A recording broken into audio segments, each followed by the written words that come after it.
I live alone. That's not a figure of speech. I mean completely alone.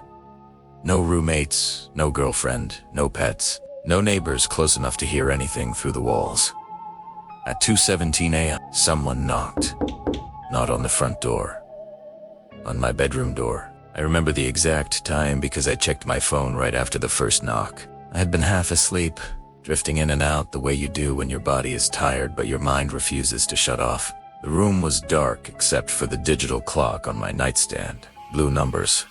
2:16. Then it changed. 2:17.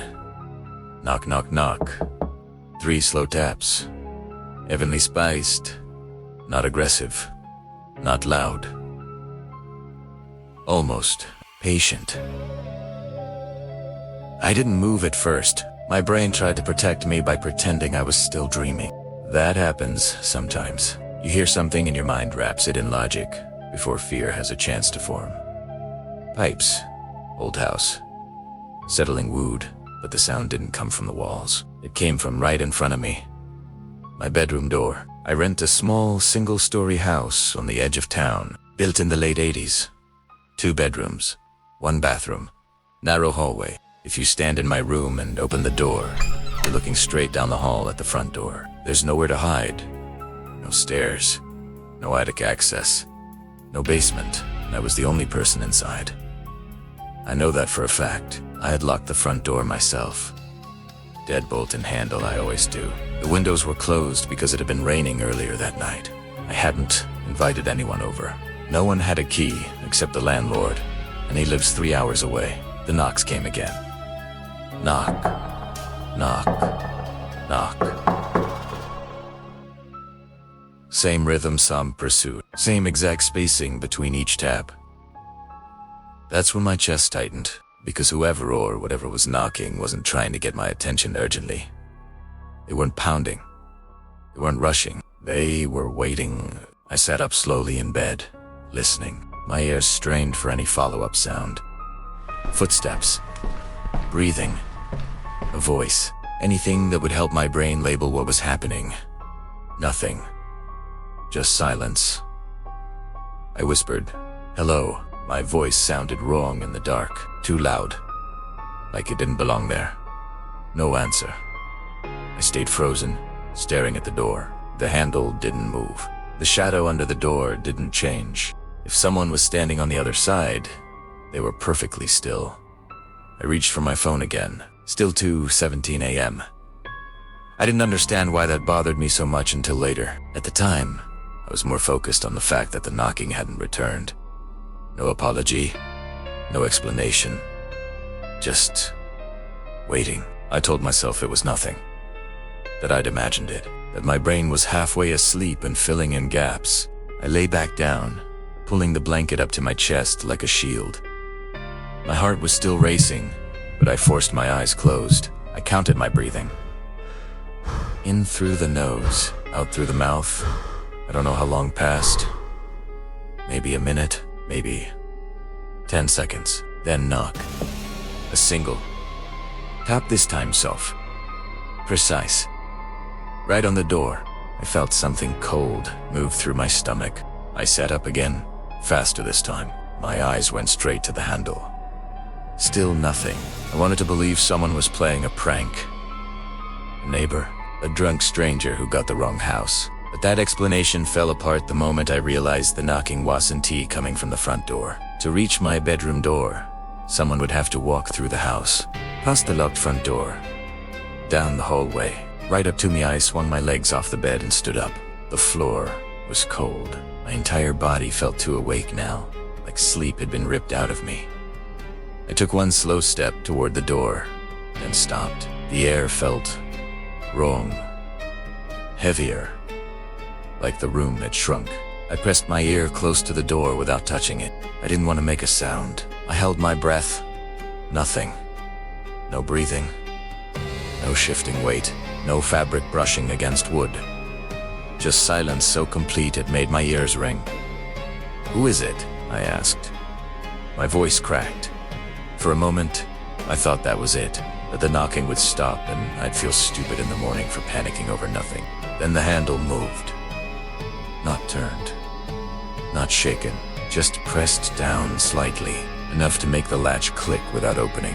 Like whoever was on the other side wanted me to hear that they could open it. I stumbled backward, my heel catching the edge of the rug. My heart slammed so hard I thought I might throw up. I grabbed my phone with shaking hands and unlocked it. To 17 a.m. the time hadn't changed. I stared at the screen, then back at the door. "Stop," I said. I don't know who I was talking to. Just stop. The handle released. Silence again. I waited seconds, stretched out, thick and uncomfortable. My brain screamed at me to run. But run where? The window was on the other side of the room. To reach it, I'd have to turn my back on the door. Then I heard it. A voice. Quiet. Low. Right on the other side of the wood. "Hey." I swear my knees almost gave out. It sounded like a man. Adult.com. Familiar in a way I couldn't place. Not distorted. Not growling. Not threatening. Just close. "Can you open the door?" I didn't answer. My mouth had gone dry. My tongue felt too big. The voice sounded wrong now that I was really listening. Not the words, the timing. There was no breath between sentences. No pause. Like the sound wasn't coming from lungs. "I just need to talk to you," it continued. Same tone, same volume. It won't take long.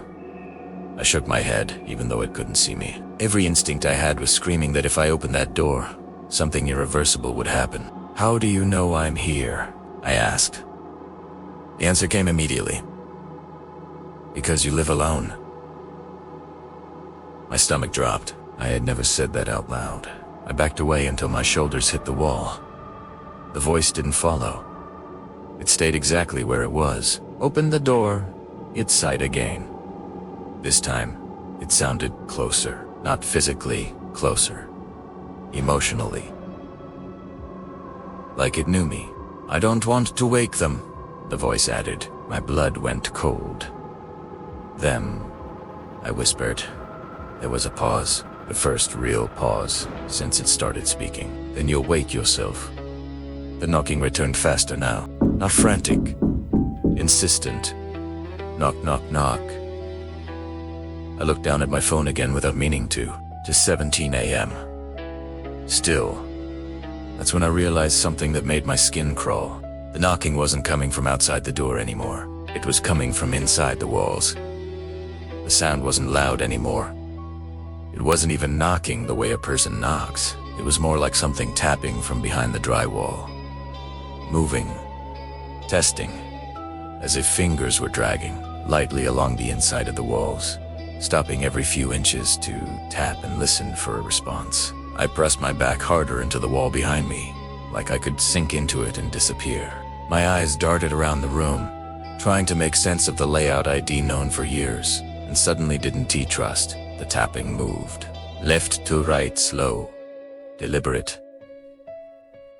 Following the outline of my room, I covered my mouth with my hand to stop myself from making noise. My breathing was too loud. Every inhale felt like it echoed. I was terrified it could hear me breathing, the same way I could hear it. Then the tapping stopped. Silence again, the kind of silence that feels intentional. I waited. My legs burned from standing so stiffly. My phone buzzed in my hand. A notification, just my grip tightening by accident hand. I nearly dropped it. That's when the voice came back. Not from the door, from everywhere. "I don't like doing this," it said. Same voice. Same calm tone, but now it felt closer. Like it was inside the room with me, even though nothing had moved. "I knock first," it continued. "That's the rule." "What are you?" I asked. The question slipped out before I could stop it. Another pause.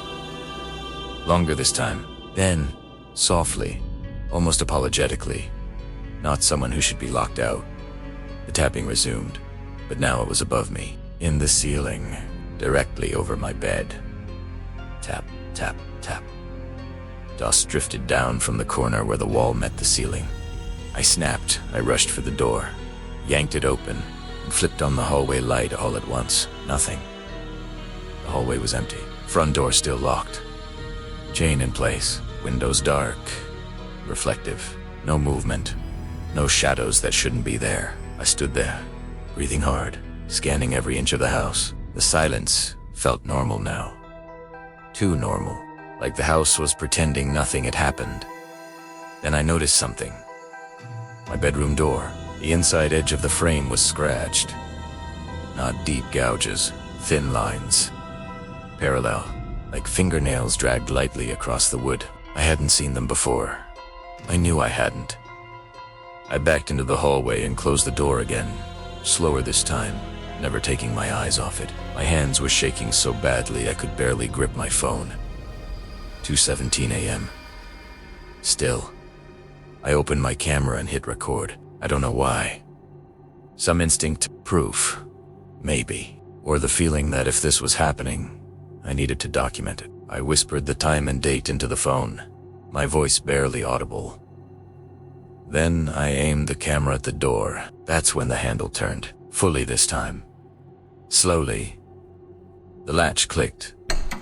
The door didn't open. It stopped halfway, like something on the other side had decided to wait. "You're making this harder," the voice said. Now it sounded tired. "I told you it wouldn't take long. I'm calling the police," I said. The words felt weak the moment I said them. "You already tried," it replied. My stomach dropped. "What?" "You didn't get through," it said. "You never do." I looked down at my phone. No signal. Not even emergency call. The camera was still recording, but the screen flickered, static lines crawling across the image. The audio icon pulsed, even though I wasn't speaking. "I live alone," I said. "Louder now. No one else is here." Another pause. Then something changed. The voice smiled. "You keep saying that," it said. "That's the part you always get wrong." The ceiling creaked. Not a settling creak, not the sound of an old house. A deliberate bend like weight shifting above me. I ran. I don't remember deciding to. My body just moved. I grabbed my keys from the counter and rushed for the front door, fumbling with the chain. My hands slipped. Metal clattered too loudly. Behind me, something thudded. Heavy. The sound of weight dropping from above. I didn't turn around. I yanked the door open and ran out into the rain barefoot, not caring about the cold concrete cutting into my feet. I didn't stop until I reached my car. I slammed the door, locked it, and collapsed into the seat, gasping for air. I looked back at the house. Every light was off. My bedroom window was dark. Then something moved behind the glass. Not a silhouette. A reflection on my reflection. Standing in the window, staring back at me. My phone buzzed. A notification. The video was still recording. I opened it with shaking fingers. The footage showed me standing in the hallway, filming the door. The timestamp read to 17 a.m. On the audio track, behind my breathing, was another sound. Knocking from inside the room. And a voice. My voice, saying, "Can you open the door?" I slept in my car until sunrise. When I went back inside with the police later that morning, they found nothing. No damage. No scratches. No signs of forced entry. They suggested stress, sleep paralysis, a bad dream. They asked if I lived alone. I said yes, but I don't say that anymore, because every night at exactly 17 a.m., my phone buzzes, a new video. Recorded from inside my house, always the same angle, always my bedroom door, and always 3 knocks. If this story felt too real, that's because it doesn't end when the tape stops. If you want the next recording, subscribe. I'm not the only one it visits.